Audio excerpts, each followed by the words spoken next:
So with the divine blessings of Lord Ganesha and the illumination of the ceremonial lamp, we formally inaugurate SwaRaksha Mahotsav 2026 and look forward to a day of meaningful deliberations, collaboration and visionary ideas for a stronger and more secure India.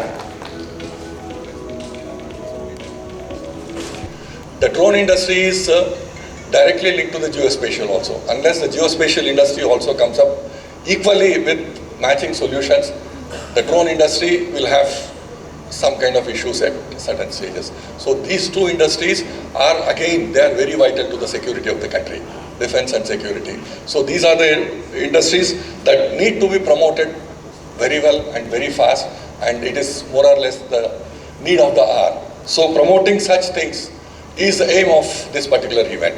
And the vision of TPC GSI is, and vision and objective is, to accelerate the adoption of geospatial technology, space, unmanned systems, etc., etc. I'll tell you a little about the geospatial technology in this country. I served as Surveyor General of India from 2010 to 2017. And I was with Survey of India for 34 years. Since 1983, I was there, and I retired in 2017. And you know, Survey of India, being the national mapping agency, we deal with geospatial industry, geospatial data of the country, everything that is connected to geospatial we used to do. If we go back to 80s and 90s, the map usage was very limited. Map is geospatial data, geospatial technology. Okay, there is an incident I'll tell you. We have, Survey of India has done the mapping for Visakhapatnam steel plant. You might have heard Vizag steel plant, which belongs to a huge area. Before the plant was set up, the mapping was given to them because based on the map, they are supposed to design the entire plant. In 85, I reported there in Vizag, and I was given the maps to deliver to the steel plant authorities. By the time the steel plant was ready, okay, the plant was functioning, and when I went to deliver these, people were hesitant to take it because in government, you take any material, you are responsible for that. See, that kind of unawareness, nobody was bothered. So that kind of thing was there as far as the mapping was concerned, maps and map usage. And believe me, it is proven that for any engineering exercise, if you use a proper map, the saving in the project cost is about 10%. Thank you so much, Dr. Rao, for this inspiring and grounding words. So, sir is a true trailblazer who has mapped the contours of this nation, and now he helps map its future. Thank you, sir. Our next speaker is someone deeply committed to shaping the skilled workforce that will drive India's future industries and innovations. It is my honor to invite Dr. Raghava Kotapalli, Chairman of the Global Skilling Council at TPC GSI, to deliver the special address. Sir, the stage is yours. Hi, good morning all. Let me wait. Okay, thank you. Thank you so much. Hi, good morning all. My name is Dr. Raghava Kotapalli, Chairman for Global Skilling Council, TPCHS, and founder of BDSR Solutions LLP. So today, we are going to present about the unique solution, Edge platform, Edge solution, which is aimed towards bridging the gap between the industry and the academia. How do we skill the youth? How do we skill our students? So that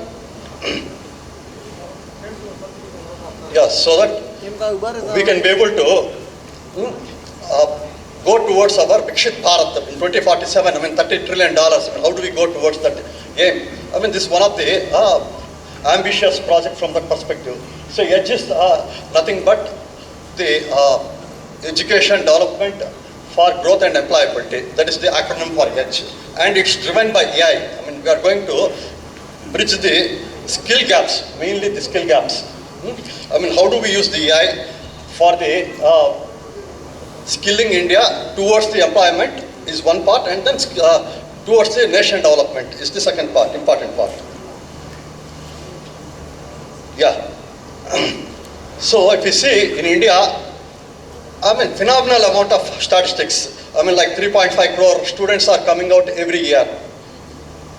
Similarly, there are 18 lakh companies. Hardly we see a few thousand companies in the platforms like Naukri and maybe 5,000, 6,000, 7,000 companies. Whereas there are 18 lakh companies are there in India. And there is a $3 trillion emerging technologies opportunity. nearly 3 trillion, I mean, which is quite high in next 5 years.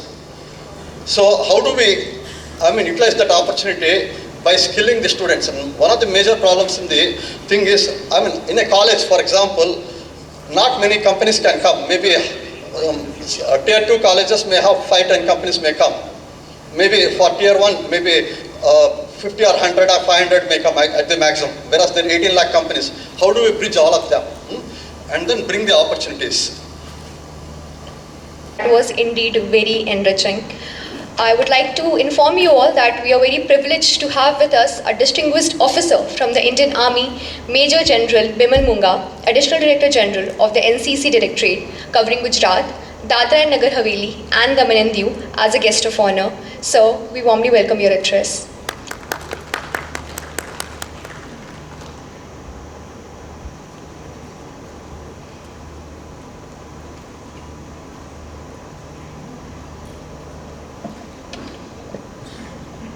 Okay, good morning, ladies and gentlemen, and the distinguished speakers here. Firstly, I would like to congratulate Mr. Sanjay. Is he around somewhere?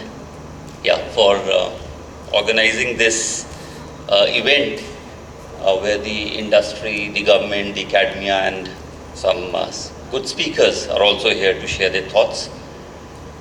And though this is primarily forum to discuss geospatial and space technologies, but I deliberately chose not to speak about this. Though I was intimately involved in harnessing and using these technologies in my various appointments, especially when I was commanding the artillery division. But I thought from my previous experience, which was deeply into procurement, budgeting, trials, and such like issues. So I thought I'll share some of the views, especially with the industry and the academia. The things which I would like to share with you may be very, very routine as far as some are concerned. But what I saw from a very pivotal position along with the chief and the vice chief, when all the policies were being formulated, budgeting was being done, and the procurement was on in full strength, that these are the places where the industry used to stumble. So I'll share some experiences when I was in this appointment in Delhi.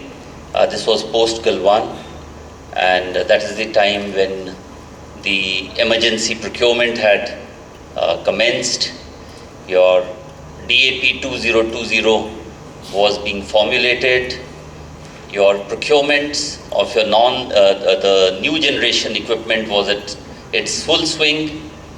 The ammunition was coming in. There was a lot of emphasis on research and development. So I had, I would say, not a ringside view, but I equally participated in all these activities. And subsequently, when I moved from Delhi and to Udhampur subsequently, I could see that how much of an impact these technologies which came at that point of time had made to actual operations. So I must, to an extent, congratulate the industries firstly, that they were able to step in and step up both and fill the voids which were there.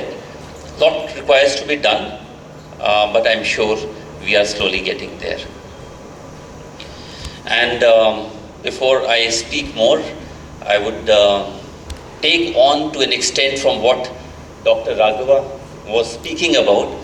So you've got so many young minds here who are going to be the future as far as the industry is concerned, the academia is concerned, the soldiers, the citizens, the leaders out here. So well done.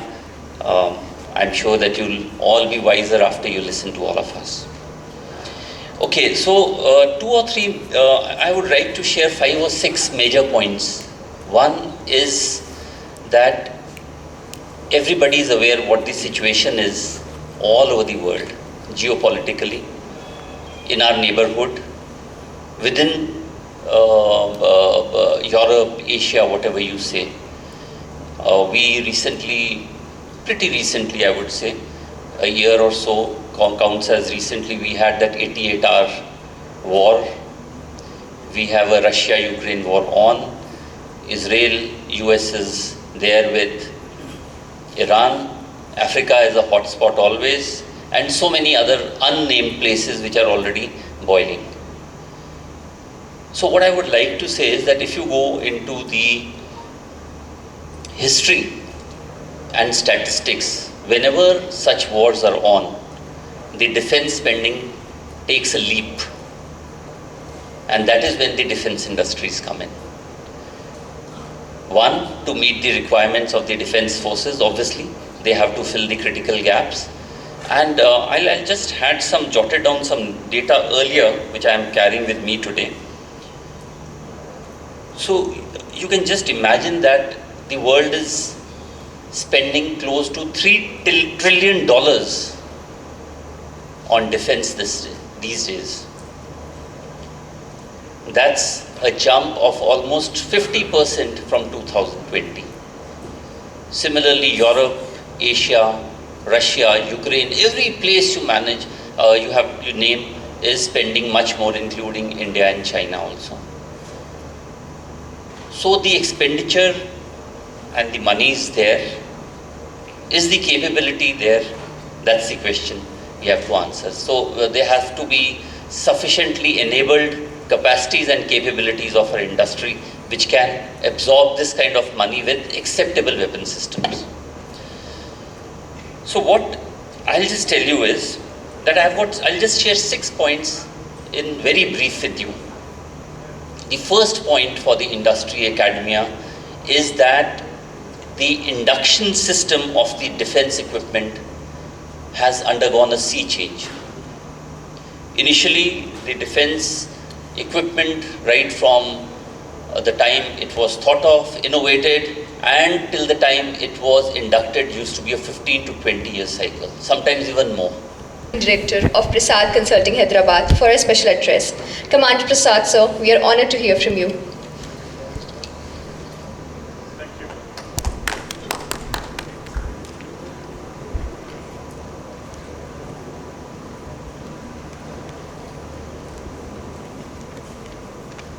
Good morning. Good morning.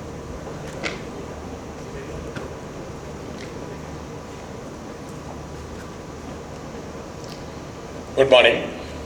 There are many speakers. Time available is quite less. So I won't burn you with long hearing.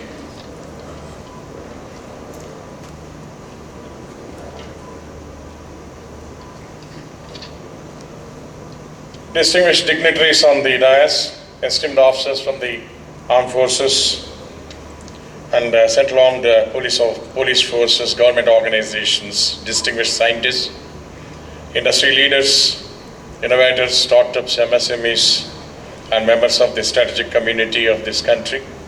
Ladies and gentlemen, my warm greetings to all of you. I am Commander Prasad. I'm the chairman of Global Aerospace and Defense Council of TPC-GSI, part of the organizing committee. While I welcome you, I would like to share a few thoughts. At the outset, I must place on record my sincere appreciation to Shri Advocate Sanjay Singh Ji and the entire organizing committee of TPC-GSI for conceptualizing and organizing SwaRaksha Mahotsav 2026 with such a strategic foresight, national relevance, and multi-domain vision. The conference is not merely an event, it is a strategic convergence. A convergence of ideas, technologies, institutions, organizational experiences, and national aspirations. As the character of warfare transforms, the character of preparedness must also transform. And therefore, platforms alone will no longer define superiority. Integrated cognition, resilient architectures, intelligent awareness, and the sovereign capability will increasingly define the future of balance of power.